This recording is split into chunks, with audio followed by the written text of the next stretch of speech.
नमस्कार, stock market investment course के next video में आप सभी लोगों का स्वागत है। आज के मैं इस वीडियो में आप लोगों को एसेट टर्नओवर रेशियो के बारे में बताने वाला हूं। एसेट टर्नओवर रेशियो क्या होता है, एसेट टर्नओवर रेशियो का हम इस्तेमाल कहां पे कर सकते हैं, एसेट टर्नओवर रेशियो को अगर हमें देखना है तो एक क्लिक में हम कैसे देख सकते हैं, एसेट टर्नओवर रेशियो किसी भी कंपनी का कितना होना चाहिए, कितना रहेगा तो हमें उस कंपनी के अंदर इन्वेस्टमेंट करना है।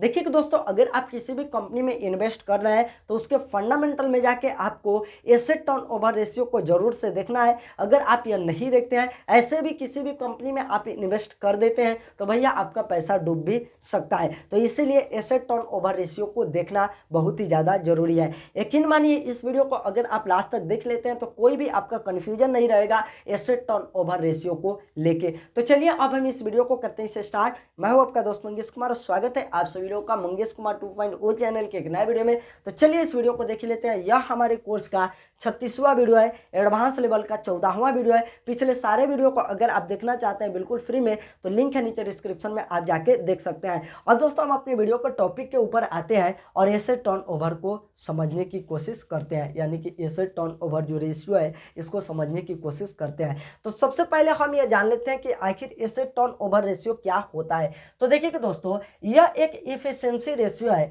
इससे यह पता लगाया जाता है कि कंपनी अपने एसेट को अच्छे से यूज करके कितना का सेल यानी कि कितना का रेवेन्यू जनरेट कर पा रही है। तो दोस्तों, नोट्स में इसे जरूर से आप लिख लीजिएगा। अगर आपको यह वाला भाषा समझ में नहीं आया होगा तो मैं अपने तरफ से आपको समझाने की कोशिश करता हूं आसान से भाषा में, जिससे कि आपको समझ में आ जाए। देखिए कि दोस्तों, इससे अगर हम एक एग्जाम्पल के रूप में समझेंगे तो आपको आसानी से समझ में आ जाएगा।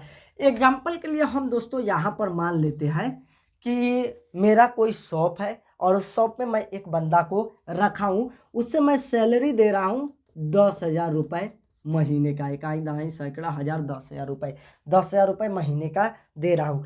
लेकिन वो बंदा एक महीने के अंदर जो काम कर रहा है वह भैया 6,000 रुपये का काम कर रहा है, 6,000 रुपये का काम कर रहा है। तो बताइए, क्या यह हमारे लिए फ़ायदे का सौदा है?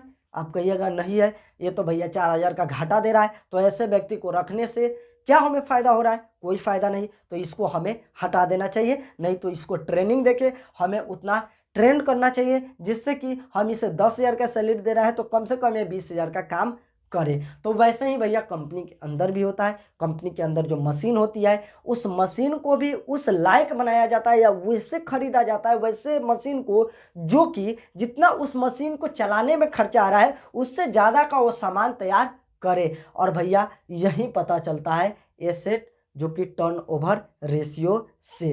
तो भैया यह तो आपको समझ में आ गया और यहाँ पर मैं आपको बताने की भी कोशिश कर दिया हूँ। अगर आप किसी भी कंपनी का एसेट टर्नओवर रेशियो निकालना चाहते हैं तो इसका जो फॉर्मूला होता है वह यहाँ पर आपको दिखाई दे रहा है, नेट सेल। नेट सेल को हम सभी लोग कई बार टोटल रेवेन्यू भी बोल देते हैं। तो नेट सेल या टोटल रेवेन्यू बोलिए। तो अगर आप किसी भी कंपनी का एसेट टर्नओवर रेशियो निकालना चाहते हैं तो उसके टोटल रेवेन्यू या नेट सेल बोल सकते हैं, उसमें अगर आप भाग दे देते हैं एवरेज टोटल एसेट से तो भैया जो निकल के आएगा वह उस कंपनी का एसेट टर्नओवर रेशियो हो जाएगा। तो भैया यह इतना फॉर्मूला के ऊपर तामझाम करने की जरूरत नहीं है, एक क्लिक में आप देख सकते हैं। कैसे देख सकते हैं यह मैं आपको अब बताने की कोशिश करता हूं। तो इसके लिए मैं क्या करता हूं कि यहाँ पर गूगल क्रोम ब्राउज़र को ओपन कर लेता हूं और दोस्तों आपको मैं यहाँ पर बताने की कोशिश करता हूँ। इससे पहले मैं अपने फ़ोन का स्क्रीन रिकॉर्डिंग ऑन कर लूँ जिससे कि भैया आपको दिखाने में आसानी हो। गूगल क्रोम ब्राउज़र को आपको ओपन कर लेना है, यहाँ पर सर्च लिस्ट पे क्लिक करना है और यहाँ पर screener.in लिख के आपको सर्च कर देना है। और उसके बाद दोस्तों नीचे की तरफ आपको देखना है कि यहाँ पर दोस्तों एक सर्च का आइकन मिल जाएगा यहाँ पर। तो अब भैया इसी पर आपको एक बार क्लिक करना है और यहाँ पर जिस भी कंपनी का आप देखना चाहते हैं, जैसे कि एग्जाम्पल के लिए हम मान लेते हैं कि हम नेस्ले देखना चाहते हैं, नेस्ले कंपनी का, नेस्ले इंडिया जो है इनका हम देखना चाहते हैं। तो दोस्तों हमें यहाँ पर वह लिखना होगा कंपनी का नाम और यहाँ पर नीचे की तरफ सजेस्ट कर देगा, तो इस पर हमें क्लिक कर देना है। भैया यहाँ पर खुल के आ जाएगा। अब दोस्तों हमें जो देखना है वह यहाँ पर ऐड करना होगा। इस पर क्लिक करके हमें भैया हाल फिलहाल क्या देखना है, हमको देखना है एसेट टर्नओवर रेशियो। तो हम यहाँ पर लिखते हैं एसेट टर्न ओवर रेशियो, देखिए यहाँ पर आ चुका है एसेट टर्न ओवर रेशियो। तो अब दोस्तों सिंपली हमें इसके ऊपर क्लिक कर देना है। क्लिक करेंगे तो भैया हमें यहाँ पर निकल के आ जाएगा, जो कि कितना है, नेस्ले के केस में 2.01 इतना हमारा निकल के आया है। तो इस तरीके से किसी भी कंपनी का एसेट टर्न ओवर रेशियो आप देख सकते हैं। तो इतना निकल के आया है 2.01। तो क्या यह सही है या गलत है, क्या इस कंपनी के लिए सही रहेगा या नहीं रहेगा, यह दोस्तों हमें देखना होगा। सबसे पहले तो भैया अगर हमें कंपेयर करना है तो जैसे कि नेस्ले का हम देखे हैं तो एफएमसीजी कंपनी है, तो और भी एफएमसीजी जो कंपनी है उससे आप कंपेयर करके देखिए, अगर इसका बेहतर है तो ये आपके लिए बेस्ट है। देखिए कि दोस्तों मैं आपको बता दूं, किसी भी कंपनी का एसेट टर्न ओवर रेशियो अगर 1 से ज़्यादा होता है, जैसे कि हमारा ये 2 आया है, 1 से ज़्यादा होता है तो वो हमारे लिए सही रहेगा। अगर वह 1 से कम है तो वो हमारे लिए खतरनाक हो जाएगा आगे चल के। अब 1 से कम होगा वो कब, वह होगा उस समय जब कंपनी अपने एसेट को पूरी तरीके से इस्तेमाल नहीं करेगी, तब भैया वह 1 से कम हो जाएगा। यह पहला केस हो गया।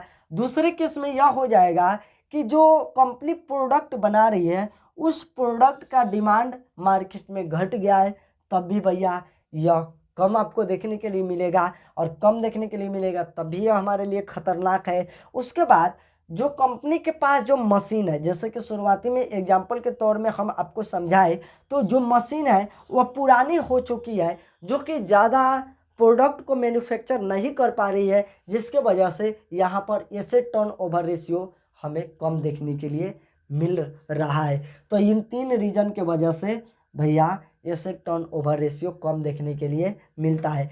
तो आप देखिए कि उस सेक्टर की बाकी जो कंपनी है क्या उसका भी जो कि एसेट टर्न ओवर रेशियो उसी के लपेट में है, तो ठीक है। अगर 1 से ज़्यादा है तो आप इन्वेस्टमेंट कीजिए, नहीं तो इग्नोर ही कीजिएगा, तो वो आपके लिए बेस्ट रहेगा। कोई और कंपनी को ढूंढिए और उस कंपनी में इन्वेस्टमेंट करने की आप कोशिश कीजिए। और दोस्तों मैं आपको बता दूं, कई बार हम सभी लोगों को एसेट टर्न ओवर रेशियो बढ़ा हुआ दिखाई देता है, लेकिन अगर वह सेल बढ़ने की वजह से बढ़ रहा है तब तो ठीक है। कंपनी जो प्रोडक्ट तैयार की है उसे बेच रही है और सेल बढ़ रहा है, तब जाके जो कि यहाँ पर एसेट टर्न ओवर रेशियो बढ़ रहा है, तब तो ठीक है। अगर दोस्तों वह कंपनी अपने मशीन को बेच रही है, जिससे कि वो मैन्युफैक्चर करती है, उसी को बेच रही है, और उसके वजह से एसेट टर्न ओवर रेशियो बढ़ गया है, तो भैया वह हमारे लिए खतरनाक हो सकता है, जो कि मैं यहाँ पर लिख दिया हूँ। कई बार क्या होता है कि बहुत सारी कंपनी को हम लोग देखते हैं जो कि वह एसेट बाई नहीं करते हैं बल्कि लीज पर ले लेती है, तो वह भैया आपके लिए सही रहेगा, उस कंपनी को बढ़िया माना जाता है। तो हाल फिलहाल मैं इस वीडियो में एसेट टर्न ओवर रेशियो के बारे में सब कुछ बता दिया हूँ। आप एक ही चीज़ ध्यान रखिएगा, अगर भैया 1 से ज़्यादा है तो आप उस कंपनी में इन्वेस्टमेंट कीजिए, कोई दिक्कत होने वाला नहीं है। हाल फिलहाल इस वीडियो में जो भी मुझे बताना था वो बता दिया हूँ। वीडियो कैसा लगा है कमेंट करके बताइए। मैं कोशिश कर रहा हूँ कि इस कोर्स को जितना जल्दी से हो सके मैं ख़त्म कर दूँ, इसलिए रात में मैं इस वीडियो को रिकॉर्ड कर रहा हूँ। करीब करीब 11 बजने ही वाला है। तो चलिए हाल फिलहाल इस वीडियो में इतना ही था। वीडियो कैसा लगा कमेंट करके बताइए। चलिए अगले वीडियो मिलता है, तब तक के लिए बाय।